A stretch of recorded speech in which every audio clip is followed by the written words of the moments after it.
9 ans plus tard, elle est de retour avec une liste. Le coup est venu un mardi. Je m'en souviens parce que le mardi était devenu, au fil des ans, le jour le moins remarquable de ma semaine. Aucune réunion prévue, aucun appel que je redoutais, rien pour le distinguer de tout autre après-midi gris. J'aimais les mardis pour exactement cette raison.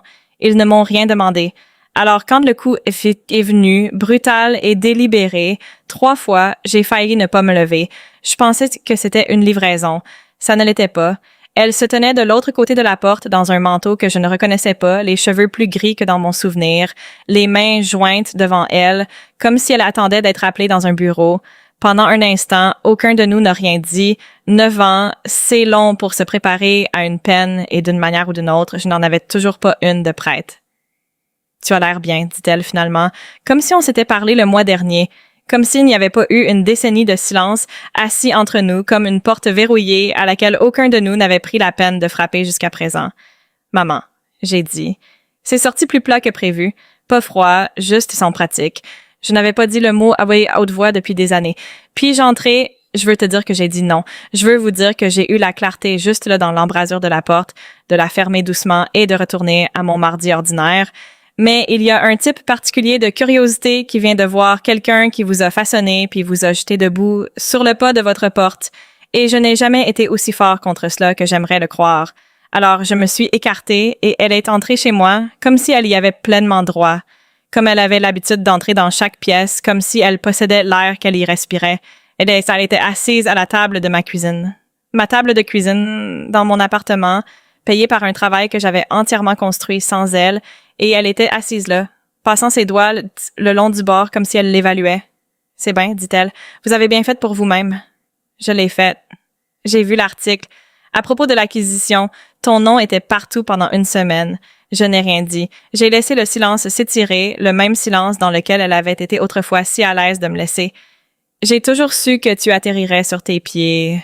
Ah, elle dit, et quelque chose en moi est devenu très calme et très immobile. Parce que je me suis souvenue avec une clarté qui m'a surpris même des mots exacts qu'elle avait utilisés il y a 9 ans, debout dans l'embrasure de la porte de la maison dans laquelle j'ai grandi, la valise déjà à la main parce qu'elle m'avait dit de la faire emballer par 6. Tu reviendras quand tu auras suffisamment échoué pour redevenir humble. C'était la phrase avec laquelle elle a choisi de m'envoyer au monde. Pas « je t'aime ». Pas d'appel lorsque vous atterrissez quelque part. Juste une prophétie de mon échec, délivrée comme une bénédiction. Je n'avais pas échoué. Cela semblait être la partie dont elle n'avait pas tenu compte. « Pourquoi es-tu ici? » j'ai demandé. Pas méchamment. Tout simplement, la façon dont vous demanderiez à quelqu'un pourquoi il s'était garé à votre place. Elle a fouillé dans son sac. Et je veux que vous compreniez que je l'ai regardé faire cela avec une étrange fascination détachée, comme regarder un magicien mettre en place un tour dont vous connaissez déjà la fin. Et elle a sorti un morceau de papier plié. Elle l'a lissé sur la table entre nous, comme si c'était une offrande de paix. C'était une liste. Je l'ai lu 2 fois parce que la première fois, j'ai supposé que j'avais mal compris. Aide avec l'hypothèque. 3 mois de retard. Présentez Daniel à vos contacts. Il termine son MBA, pourrait utiliser les connexions. Dîner de famille à Thanksgiving, besoin de vous là-bas pour que les gens arrêtent de poser des questions. Le médecin a recommandé un spécialiste. L'assurance ne le couvrira pas. Il pourrait avoir besoin d'aide. Daniel était mon demi-frère. Je l'avais rencontré 2 fois, les 2 fois lors d'événements où j'étais assise à une table différente, présentée à des parents comme la fille de David d'avant, a déclaré avec le poids spécifique que les gens utilisent quand ils veulent que vous compreniez que vous êtes l'avant, projet écarté, la version qui n'a pas fait la coupe finale. Tu veux que je trouve un travail à Daniel, dis-je lentement, en utilisant les contacts que j'ai établis après que tu m'aies dit que je ne représenterais rien. Je n'ai jamais dit que tu n'équivaudrais à rien. Tu as dit que je reviendrais humiliée. Tu l'as dit alors que j'étais debout dans l'allée avec tout ce que je possédais dans une valise, à 19 ans, sans nulle part où aller. Elle avait au moins la décence de détourner le regard de celui-là. Juste une seconde. Puis elle se remit comme elle se remettait toujours, redressant ses épaules, comme si elle réinitialisait une balance qui avait brièvement basculé dans la mauvaise direction. Je traversais une période difficile, a-t-elle déclaré. Ton père venait de partir. J'ai dit des choses que je regrette. Tu as eu 9 ans pour me le dire. Je te le dis maintenant. Tu me le dis maintenant, répétai-je, avec une liste. Voici ce que personne ne vous dit des années qui suivent votre mise au rebut par quelqu'un qui était censé vous garder. Vous construisez une vie entière sous la forme de leur absence.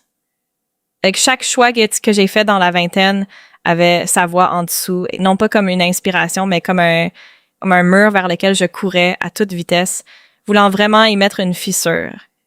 J'ai travaillé le genre d'heure qui creuse une tête avec une personne. J'ai dit oui à chaque opportunité qui me terrifiait parce que dire non ressemblait trop à l'humilité dont elle m'avait promis que j'aurais besoin. J'ai construit quelque chose de réel, non pas pour lui prouver qu'elle avait tort, même si je me disais ce mensonge depuis des années, mais parce que c'était la seule chose que j'avais qui était entièrement, incontestablement à moi, et maintenant elle en voulait un morceau. Pas d'excuses en échange, même pas une vraie conversation, une coupure. Comme si j'étais une entreprise dans laquelle elle avait investi tôt et qu'elle appelait maintenant pour percevoir des dividendes sur une dette qui n'avait jamais été émise. Je ne vais pas prétendre que c'est normal, ai-je dit. Vous n'obtenez pas 9 ans de silence et ensuite une place à la table parce que les chiffres ont changé. Je suis toujours ta mère. Tu as été ma mère pendant 19 ans. Pour les 9 derniers, tu étais quelqu'un que je connaissais. Elle s'est alors mise à pleurer, pas le genre de pleurs qui viennent du chagrin, mais le genre qui vient d'un plan qui ne se déroule pas comme il a été élaboré. Je l'ai reconnu parce que je l'avais déjà vu quand j'étais assez petit pour en avoir encore peur. Ça fonctionnait avant.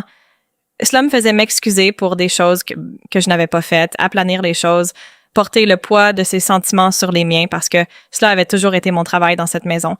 Être plus petit pour qu'elle puisse être à l'aise. Je ne me suis pas excusée cette fois. Je l'ai juste regardé pleurer à la table de ma cuisine, chez moi, et j'ai ressenti quelque chose que je ne m'attendais pas à ressentir.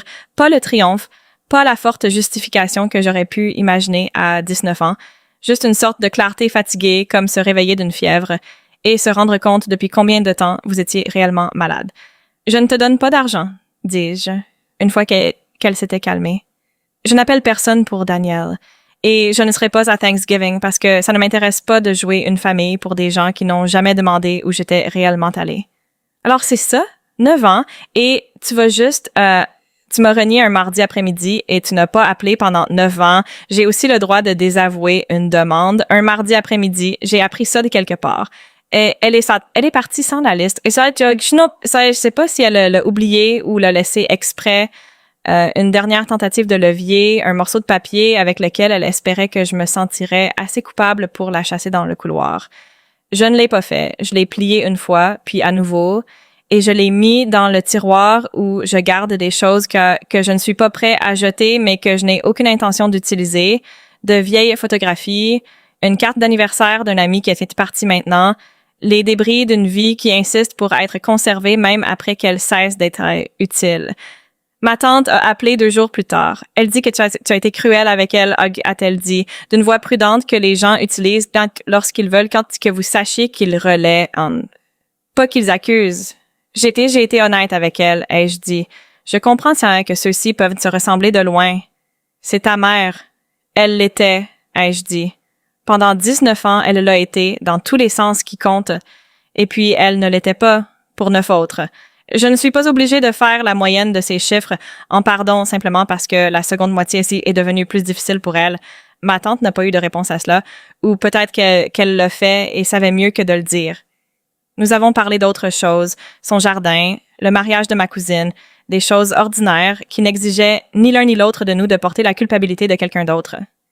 Quand nous avons raccroché, je me suis assis près de la fenêtre pendant un long moment, regardant la rue en contrebas, ressentant le calme particulier qui survient après une tempête que vous n'avez pas provoquée, mais que vous avez dû rester debout de toute façon. Ça ne ressemblait pas à une victoire.